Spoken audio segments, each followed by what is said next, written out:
made it illegal. Times Radio.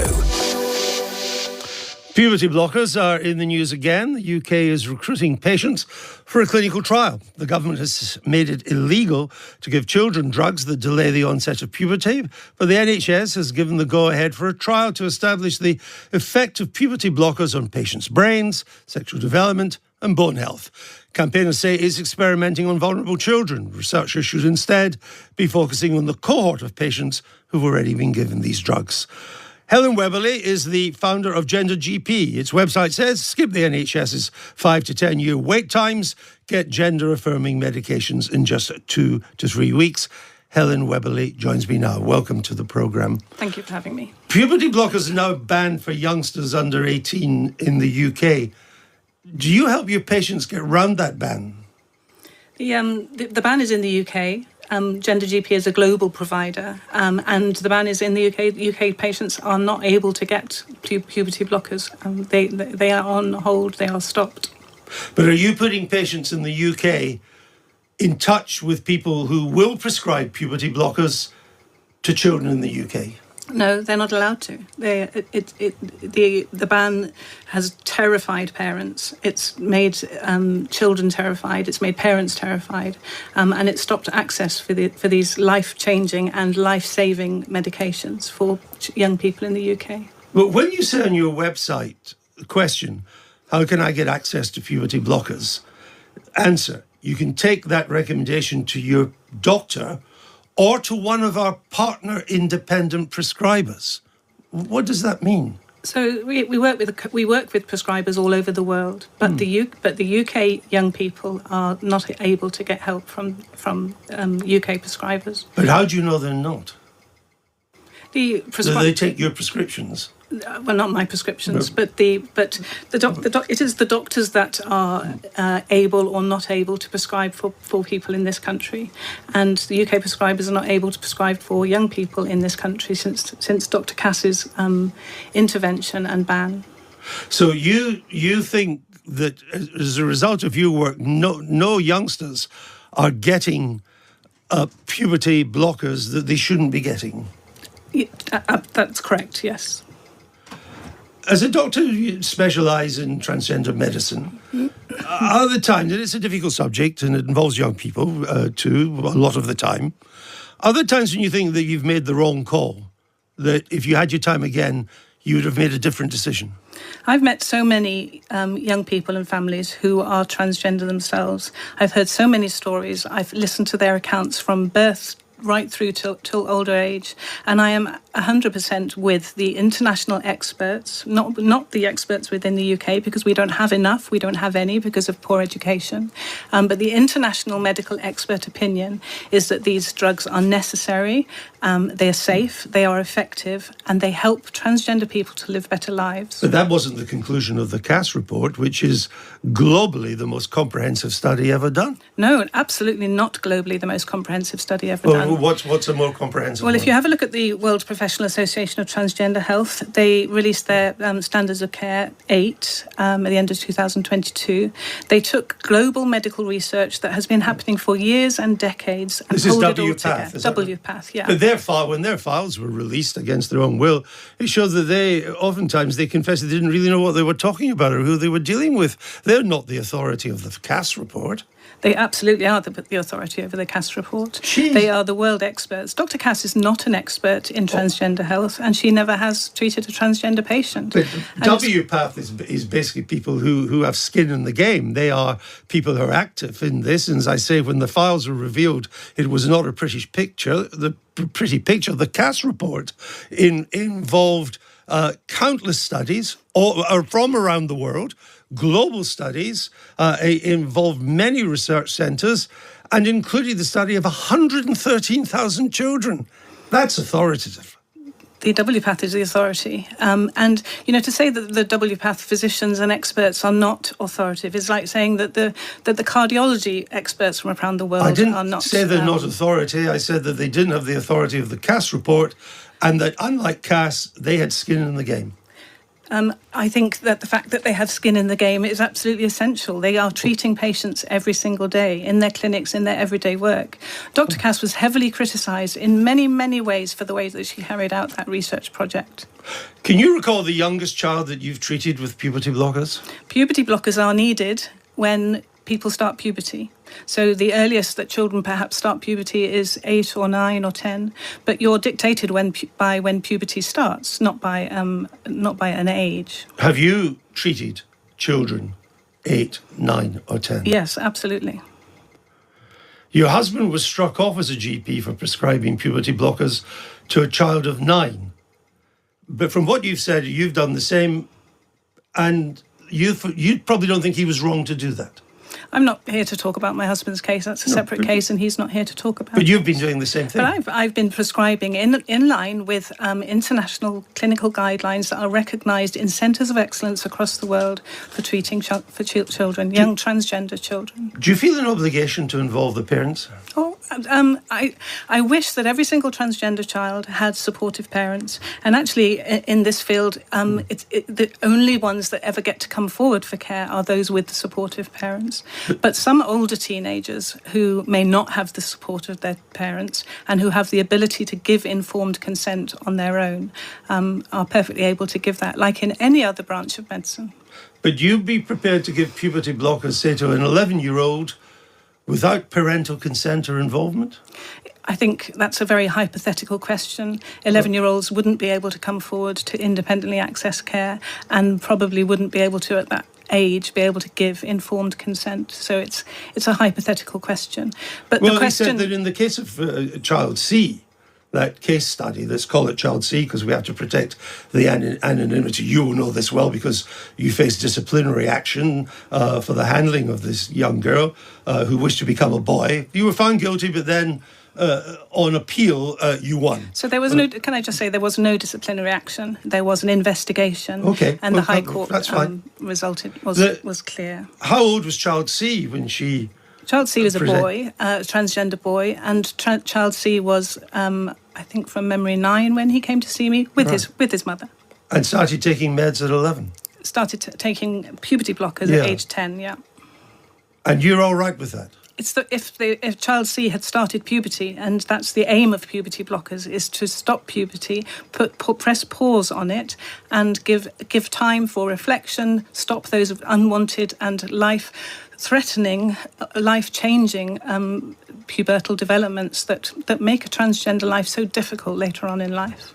When you made the decision to prescribe drugs to this 10, 11-year-old, you did so on the basis that the child could give informed consent to the process then underway. That meant that she needed to understand how an adult version of herself would feel about having children years down the road. How could that be possible for an 11-year-old? Well, this 11-year-old boy was able to understand the effects of that. And, you know, we mustn't treat 11-year-old transgender children any different from any other child who's going to undertake medical interventions or surgical interventions. So what are you saying? We can't do anything to an 11-year-old? What about cancer care, diabetes care, operations, heart care? We must be careful because YouGov and the study that the Gender GP did with Walnut have both said the public perception here is that there is discrimination against transgender people and children. And I think that's shocking in 2025. And what we need is education. This young girl who wanted to be a boy, she said she was adamant that she doesn't want children. And this was taken as a significant statement at the age of 10 or 11. I mean, nobody knows what they want at the age of 10 or 11 and tells us nothing about what they might be 15, 20, 25 years later. Because puberty blockers... You're taking that life away. Puberty blockers were given to this boy, not a girl, he was a boy. Well, it's a girl that wanted to be a boy, wants to be a boy. It was a girl. Everyone thought it was a girl to begin with, and actually it turns out it was a boy, if we want to get our language right. But the thing is with puberty blockers is that they are completely reversible. So you can talk That's at contested. 11. It's That not is highly contested. contested. It is absolutely not contested in proper medical evidence-based research. You stop that puberty blocker, the hypothalamus wakes up, and the testicles or ovaries wake up again. They are completely reversible. Except that the vast majority of those who take the puberty blockers, they can then go on to take cross-sex hormones, and that leaves them irretrievably changed, infertile, sexually impaired. That's not reversible. Well, gender-affirming hormones, which is what some people would call cross-sex hormones, but gender-affirming hormones is a far better term. They themselves, the majority of people go from puberty blockers to gender-affirming hormones because the diagnosis, if you like, is correct, because they are transgender. And gender-affirming hormones give you the secondary sex characteristics that align with your gender. How can you be so sure that an 11-year-old is sure that they're transgender? You have to meet them, and I think this is the thing that I have had the luxury, the pleasure, the honour to meet thousands and thousands of transgender children and their families. And when you have done that, you totally and utterly understand it. And that is why we need this visibility in this country today. We need people to be brave enough to be able to say, look at me, I am transgender. Please don't hurt me because I am. But this is me. And I've seen so many that I absolutely understand what it means to be trans. Do you support cross-sex hormones for young teenagers? Gender-affirming hormones should be used when that child or teenager, adolescent, is ready for the puberty that aligns with their gender identity. How young would you say that could be? Well, puberty starts at 8 or 9, or in people with ovaries, 11 or 12 in people with testicles. So then? But at that time, it's up to that child. How emotionally ready are they to undertake the puberty of their real gender rather than their birth gender? But that is the bit that certainly isn't reversible. And so you're letting kids, let's call them kids, age 10, 11, take medication which is irreversible. Well, the changes, that's right, isn't it? The changes of puberty are irreversible. And actually, if a cisgender child, a child that's not transgender, if they get to 14 and they haven't started puberty yet, we as doctors start getting very worried about that. And transgender children are no different. We need them to be in puberty, with their peers, with their friends, experiencing those body changes, the body development. They need to be doing that in line with everybody. But Child C changed her mind before it was too late. It was a lucky escape from the prescriptions from you. Child C was a boy, and Child C, was given puberty blockers. And the great thing about puberty blockers before hormones is it gives you a chance to see what's going to happen. It gives you a pause. It gives you time, which is what Child C benefited from greatly. We don't know where Child C is now.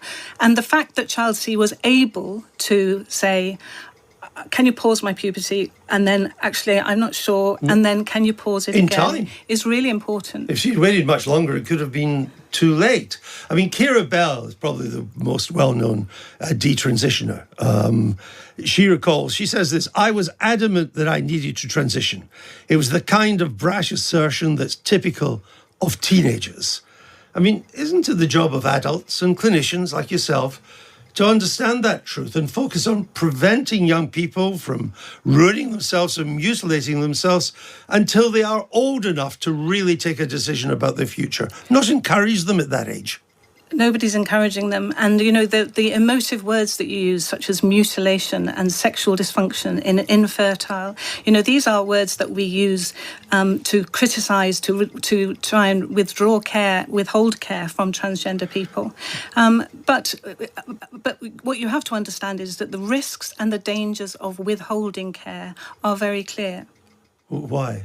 Because the suicide rate, the self-harm rate, the rates of poor mental health, the rates of poor educational outcomes, poor life satisfaction scores, those are extremely well documented. Well, are they? Because the definitive study in this is Professor Lewis Appleby from Manchester University.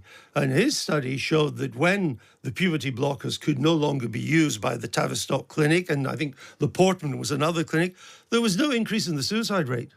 Well, again, Professor Appleby is against the view of the experts, the proper experts who've worked in the field. You laugh at me, but... Well, I laugh because anybody's an expert that agrees with you, but if they don't agree with you, they're not an expert. That's Professor Lewis Appleby is a well-renowned academic.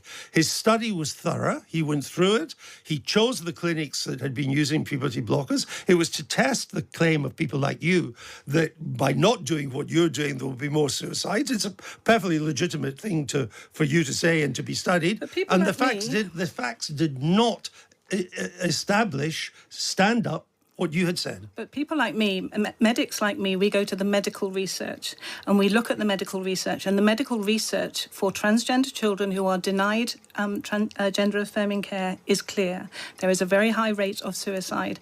Even one child suicide is too much. Of course, of course. But so why wasn't there an increase when the puberty blockers were stopped with those attending the Tavistock? I wonder why let's turn it around. Why are we using, why in the UK are we using people like Dr. Cass or Professor Appleby, who have no experience of working with transgender children or adults, to make these recommendations? And that's a question we have to ask. Where is our cohort of expertise within the United Kingdom? Do you make a lot of money out of the transgender business? I make a living out of the transgender business. Everybody has to make a living. Oh, I understand that, but it's quite expensive, isn't it? An upfront fee of £195, £65 for an information gathering service, £30 for a monthly subscription, 3-month course of puberty blockers, £265. It's quite a bit, isn't it? Well, I tell you what, if you had the £10 million that they're just about to put on the NHS puberty blocker trial, if instead of doing that trial where we already have the knowledge and the outcomes in medical research, if we put that £10 million to use for providing medical services to transgender people, there would be a much, much better benefit. I mean, if you want to just divide that number that you've just added up into 10 million, that's a lot of people that could be provided care for. Helen Webberley, thank you for joining us on Times Radio. Thank you. Well, that's it for me today. There'll be more about